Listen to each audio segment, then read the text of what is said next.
کیا آپ جانتے ہیں کہ نوبل انعام کیوں دیا جاتا ہے اور پاکستان میں نوبل انعام کس کس کو ملا ہے؟ اگر جانتے ہیں تو اچھی بات ہے، نہیں جانتے تو آج کی ویڈیو کو آخر تک ضرور دیکھیے گا۔ نوبل انعام کے بانی الفریڈ نوبل سویڈن میں پیدا ہوئے۔ الفریڈ نوبل ایک کیمیا دان، انجینئر اور ایک موجد تھے۔ 1864 میں فرانسیسی اخبار میں الفریڈ نوبل کی خبر غلط طریقے سے پبلش ہو گئی تھی۔ خبر کی سرخی یہ تھی کہ موت کا تاجر مر گیا ہے۔ اس دن نوبل کا چھوٹا بھائی ایک کیمیائی تجربے کے دوران جان کی بازی ہار گیا تھا۔ اخبار نویس نے اسے الفریڈ نوبل سمجھتے ہوئے موت کی خبر پبلش کر دی تھی۔ جب الفریڈ نوبل نے یہ خبر پڑھی تو وہ گہری سوچ میں پڑ گیا۔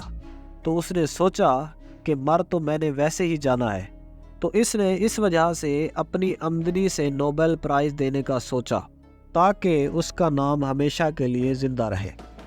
اور اس کے ساتھ ساتھ اس نے یہ بھی کہا کہ ہمیشہ ایسے لوگوں کی بھلائی ہوتی رہے جو دنیا کی فلاح و بہبود کے لیے نمایاں کارنامے سر انجام دیتے ہیں۔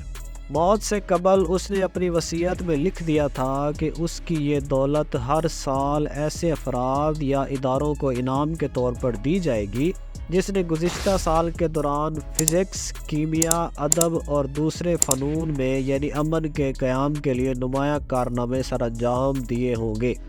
1896 میں جب الفریڈ نوبل کی وفات ہوئی تو اس کے بینک اکاؤنٹ میں $90 لاکھ موجود تھے، جو ابتدائی 5 نوبل انعام کے لیے کافی تھے۔